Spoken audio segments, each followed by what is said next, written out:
Hey students, so I'm going to try recording this way because I don't have a battery for the stylus yet. It needs a quadruple A, so learn something new over this break that there's a battery called a quadruple A. So I have to order one of those.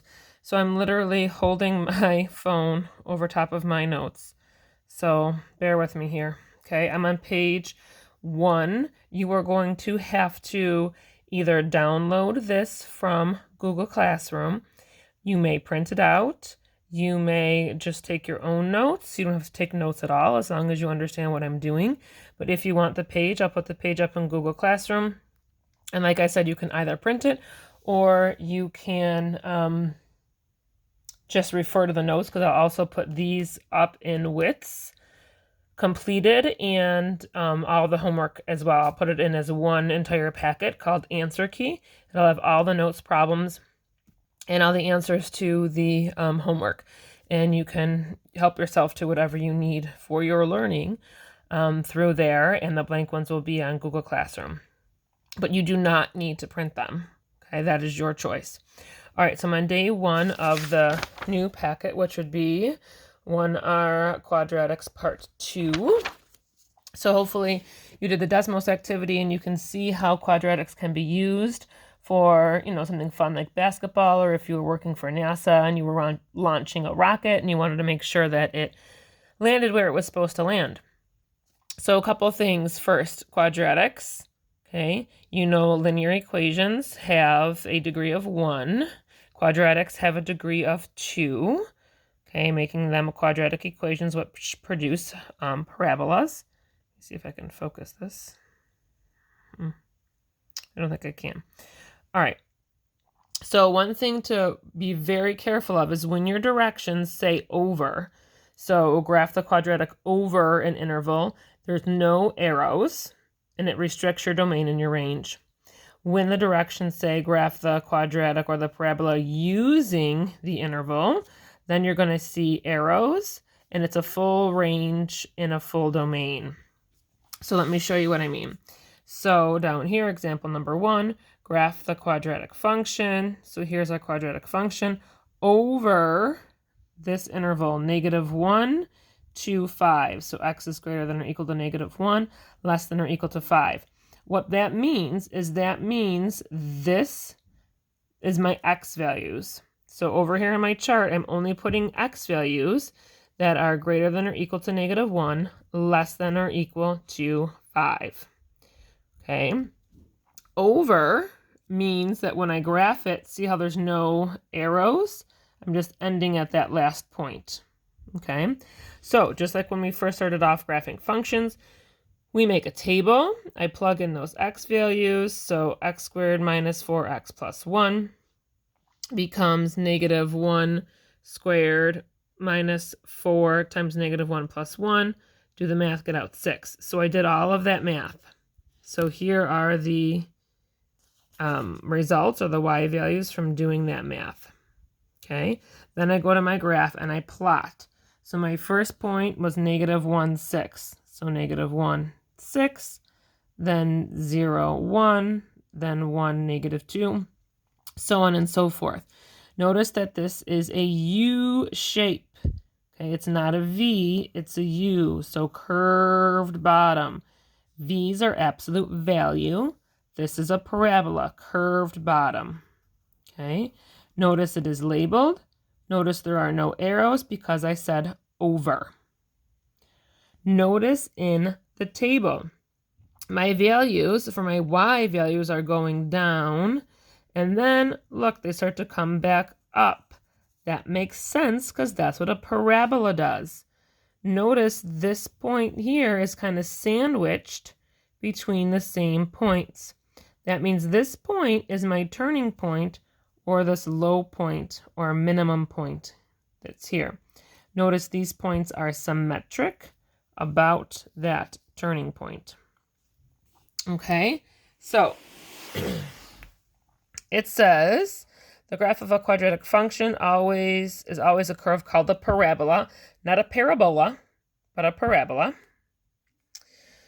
This parabola opens up because the A or the number in front of the x squared is positive.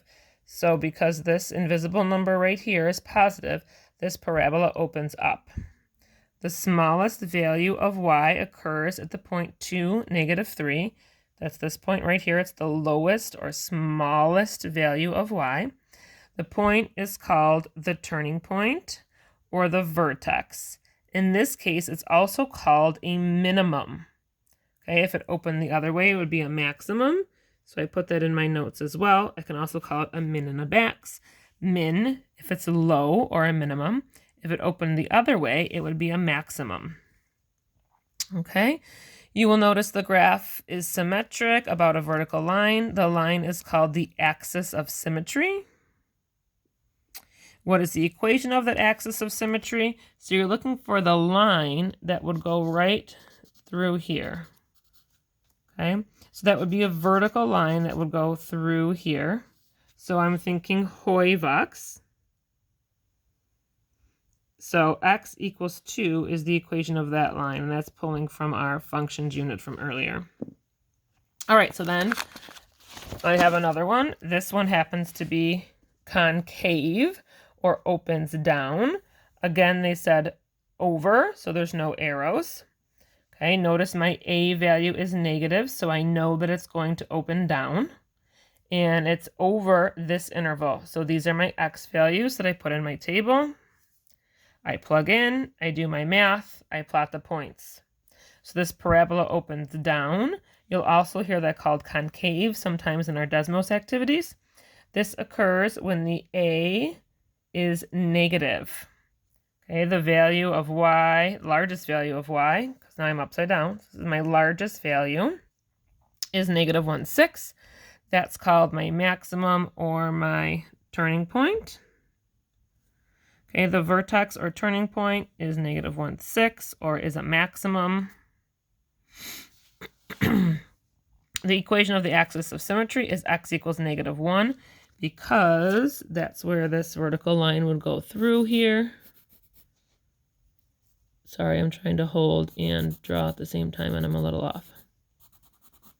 Okay, so domain, remember domain is our x value. So what x values am I hitting? Well, I'm starting here at -4 and I'm hitting every x value until I get to 1. I used interval notation. You do not need to. You could have also said that x is greater than or equal to -4, less than or equal to 2. Could have said it that way too. And this one you could say y is greater than or equal to -3, less than or equal to 6. I just find interval notation is easier. So the y value, the lowest y value I'm hitting is here. I'm hitting all these y values till I get up to 6. So same as we've done with absolute value functions and linear functions. All right, next one. Only difference here is they use the word using. So when you graph it, you would graph using arrows. Okay, that's the only difference on that one. Next page, they also use the word using. So notice I have arrows. Okay, plug everything in, do the math, graph it, label it, arrows. Okay, now here's where it gets a little tricky. I cannot see the turning point. So when they ask me the vertex of this parabola, I don't know it. Okay, so there is this little formula called x equals -b/2a. This gives me the x value of the turning point. So I do -b/2a. -b, that's coming from this equation here. Okay, so the b value is 1. The a value is -1. So I plug that in, and I get that the x value of that turning point is 1/2. Okay, so that's my x value of that turning point. Now I need to find the y value. So I use the equation that I was given.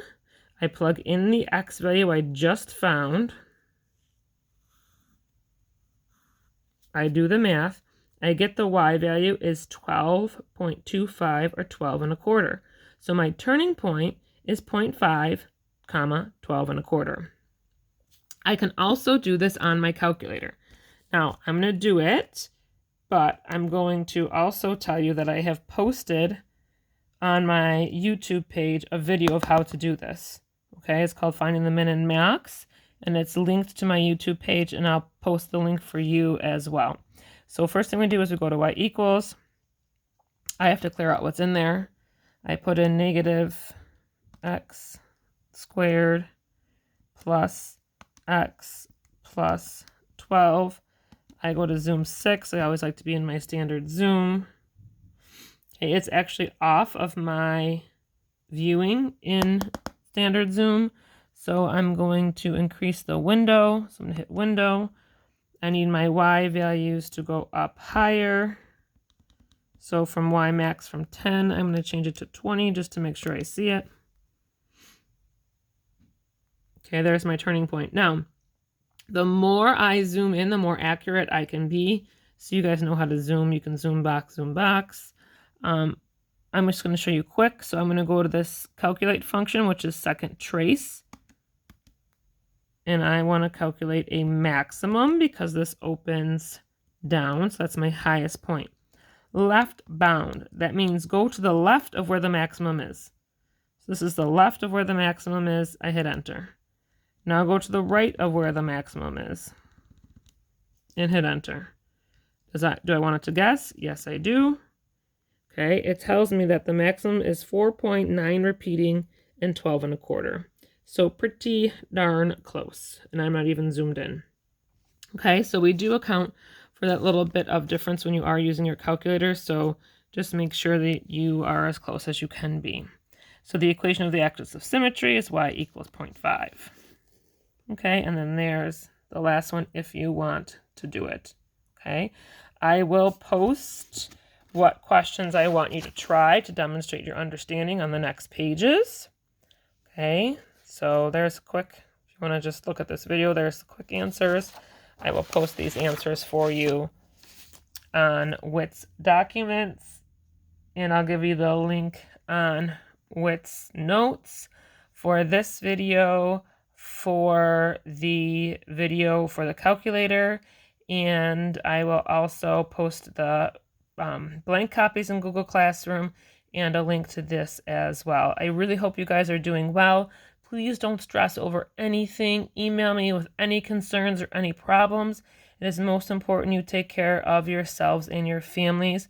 If this math is too much or driving you nuts, let me know. We will adjust. None of this counts as grades. I just want you to continue learning and provide you with some normalcy.